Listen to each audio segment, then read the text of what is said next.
Assalamualaikum warahmatullahi wabarakatuh. Bagaimana kabar anak-anak sekalian?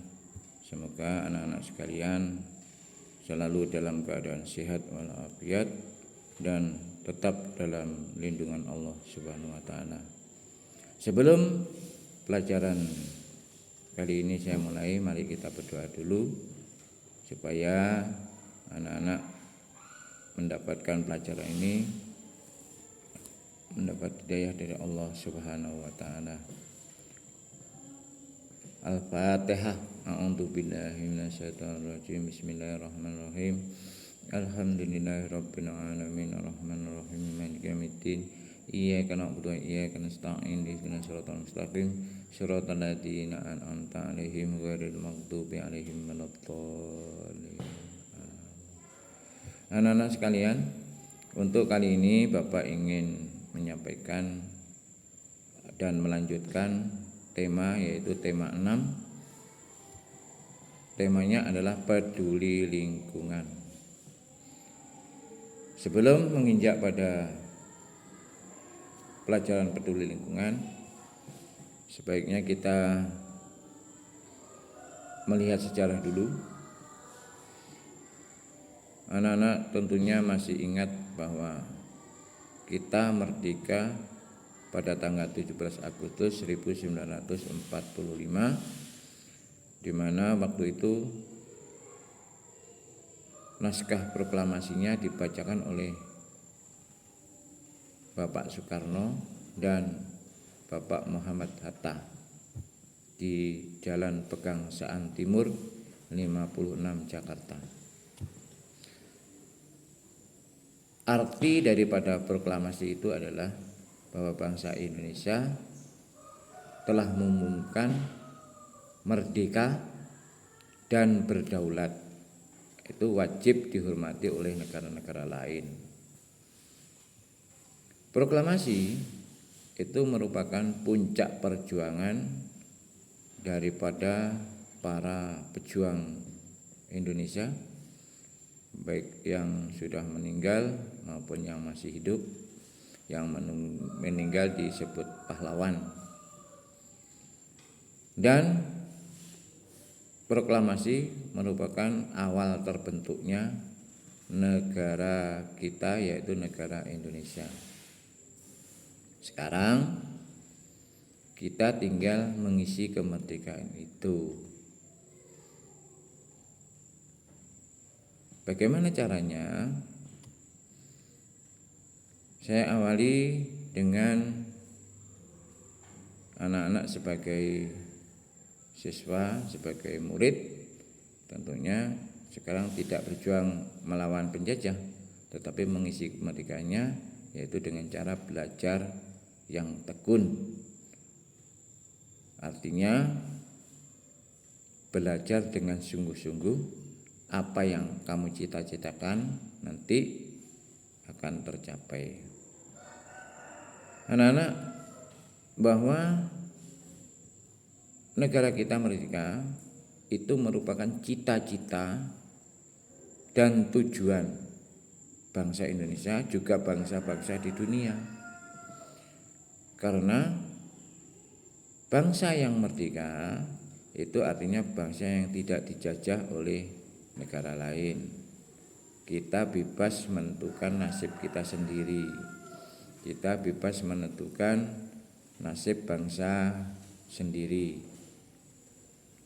Dengan merdeka kita mempunyai negara sendiri, mempunyai bendera sendiri, mempunyai negara kebangsaan sendiri, mempunyai bendera sendiri, mempunyai lagu kebangsaan sendiri, dan mempunyai wilayah sendiri.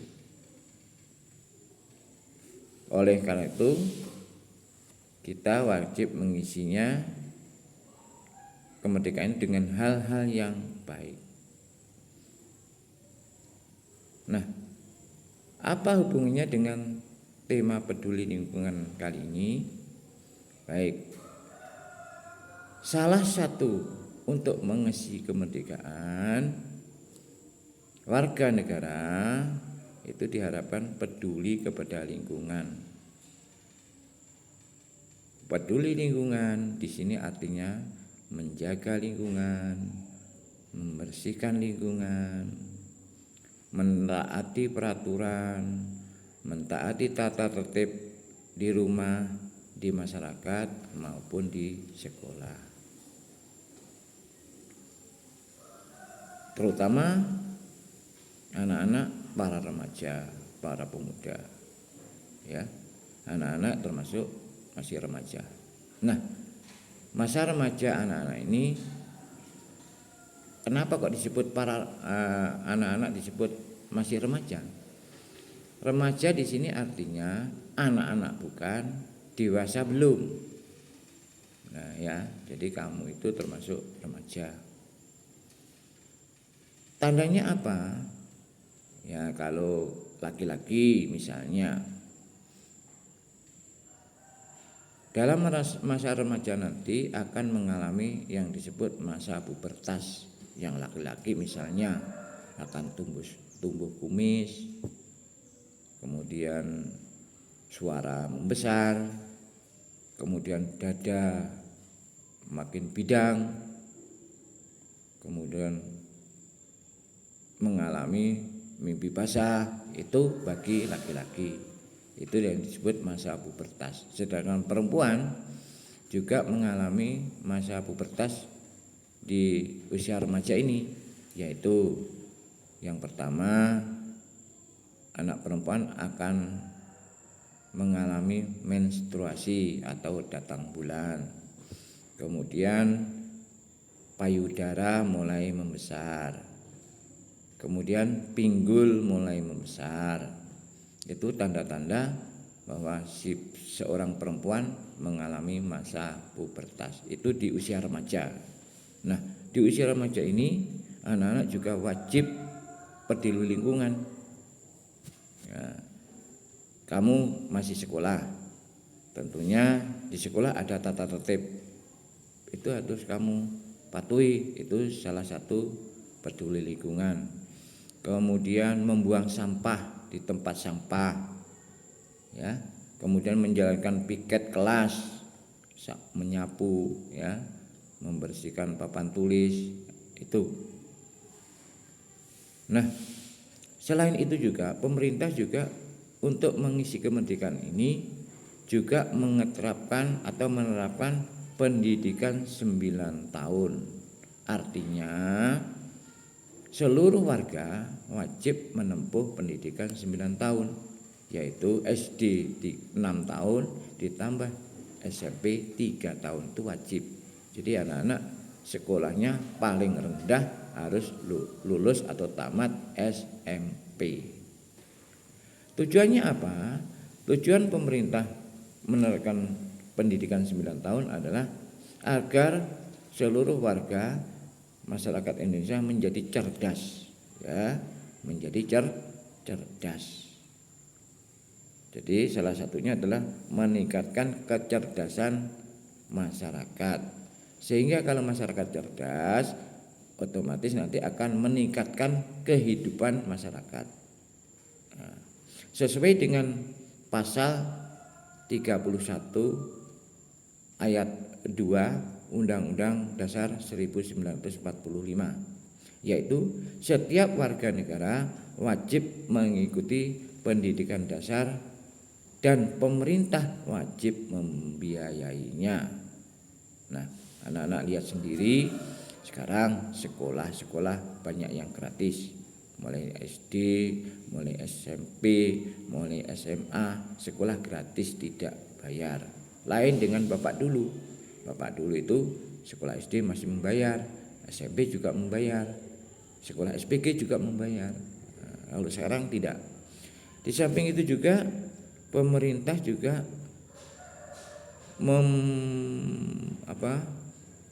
membiayai pendirian sekolah baru, kemudian memperbaiki gedung-gedung sekolah yang rusak.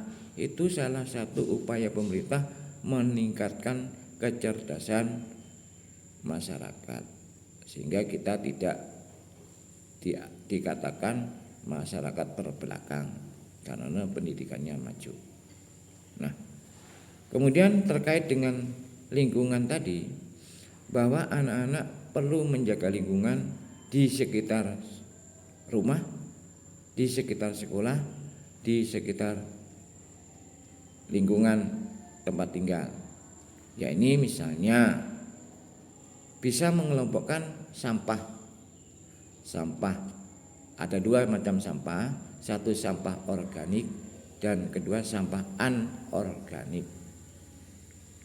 Sampah organik adalah sampah yang berasal dari sisa-sisa, misalnya sisa sayuran, sisa-sisa kulit buah, sisa-sisa makanan, daun-daunan, itu bisa dijadikan satu. Nah, nantinya akan dijadikan sampah, namanya sampah organik. Sampah organik sangat baik untuk menyuburkan tanah, karena sampah organik bisa diurai di dalam tanah, bisa diurai oleh cacing, bisa diurai oleh hewan-hewan yang ada di dalam tanah. Akhirnya sisa-sisa makanan, sisa-sisa daun itu akan hancur, akhirnya menjadi akan menjadi pupuk organik, bisa menyuburkan tanah. Sedangkan sampah-sampah yang berasal dari plastik, misalnya bungkusnya mie instan, misalnya gelas mineral, air mineral, botol-botol, itu termasuk sampah anorganik, yaitu sampah-sampah yang tidak dapat diurai di dalam tanah. Lalu bagaimana caranya? Caranya adalah sampah-sampah yang terbuat dari plastik anorganik itu bisa dijadikan sebagai keterampilan, misalnya menjadi bunga, menjadi pot bunga, menjadi macam-macam kerajinan. Itu bisa digunakan seperti itu dan bisa menghasilkan uang. Nah, jadi tidak dibuang di dalam tanah atau dibuang di sembarangan, karena sampah itu tidak dapat diurai. Oleh itu saya tekankan kepada anak-anak bahwa sampah yang terbuat dari plastik jangan dibuang di dalam tanah, karena meskipun bertahun-tahun atau berbulan-bulan di dalam tanah, tetap plastik itu tidak dapat diurai. Lain dengan sampah organik tadi, sampah yang dari sisa-sisa makanan itu bisa diurai oleh tanah, oleh hewan-hewan yang ada di dalam tanah, sehingga bisa menjadikan pupuk dan menyuburkan tanah. Itu salah satu cara peduli lingkungan. Demikian saya kira tema peduli lingkungan sudah saya sampaikan. Semoga anak-anak bisa menambah pengetahuan, anak-anak bisa menjadi pemikiran anak-anak bahwa sampah itu, kalau terlalu banyak sampah akan menimbulkan penyakit, sehingga kita harus menjaga kebersihan dengan cara peduli lingkungan. Demikian saya akhiri. Assalamualaikum warahmatullahi wabarakatuh.